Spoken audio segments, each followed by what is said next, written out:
Bico do Papagaio, que fica entre o Pará, o Maranhão e o Tocantins, na década de 1960 até 1970, foi motivo de diversos conflitos entre os poceiros, grileiros e fazendeiros durante o regime militar. Naquela época, a questão fundiária foi um grande problema para o país, já que muitos tinham interesse nos planos político, econômico e social. Isso causou muito medo para os trabalhadores rurais, já que essa área poderia sofrer uma politização. Essa preocupação com a região acabou aumentando ainda mais com a guerrilha do Araguaia, organizada pelo PCdoB. Com o passar do tempo, ficou claro que a política de colonização em áreas estratégicas da Amazônia foi somente um instrumento de controle dos conflitos pela terra. Além disso, essa política serviu também como uma barreira que impedia uma ocupação livre da terra, pois tornava impossível a pressão dos trabalhadores rurais a favor de uma reforma agrária. Isso, as mudanças em toda a Amazônia Legal foram justificadas como necessárias para o desenvolvimento rural, como priorizavam as políticas agrárias do regime militar.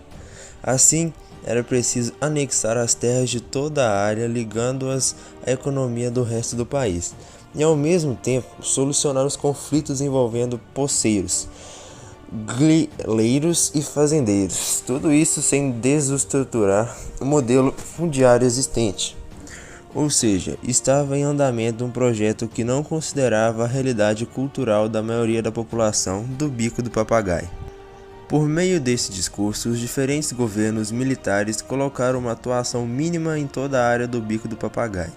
O Estado acabou dando força para a fragilidade da população local, como ocorreu na Vila de Sampaio em 1979, onde o INCRA proibiu que poceiros fizessem reuniões para organizarem, alegando que essas pessoas estavam tramando um conflito na região. Um dos órgãos estatais que atuavam diretamente na região e que era ligado ao Comando-Maior do Exército foi o GETAST, Grupo Executivo de Terras do Araguaia, Tocantins, criado no final dos anos 70, onde atuava numa área ligada ao programa Grande Carajás, onde se concentrava o maior número de poceiros. A distribuição de títulos pela GETAT entre os anos de 1980 a 1984 chegou a 41.841, o que significa 11% do número de ocupantes, numa área que corresponde a 5% da área total de influência do programa Grande Carajás. Ou seja, a distribuição de terras se deu no conjunto de medidas articuladas de acordo com os projetos voltados para a integração econômica da região e as políticas de segurança nacional. Com tudo isso, os poceiros foram fragilizados à medida que houve uma baixa de costumes e hábitos, aumentando o futuro dessas pessoas na região. Ou seja, à medida que cresceram os investimentos para o grande proprietário, diminuíram a colonização das pequenas propriedades.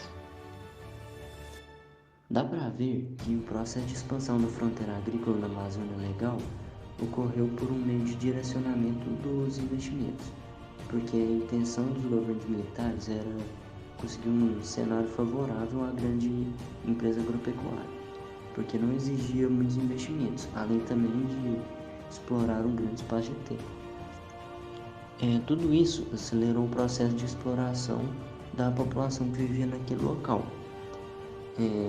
Nisso, a resistência dos poceiros e poceiras era muito grande em não aceitar as normas que estavam sendo impostas. E isso fez com que eles buscassem liberdade, fazendo assim com que o conflito agrário crescesse, enquanto forma de manifestação contrária ao projeto dito moderno. E é isso. Esse foi o nosso trabalho. Espero que tenham gostado. Muito obrigado a todos.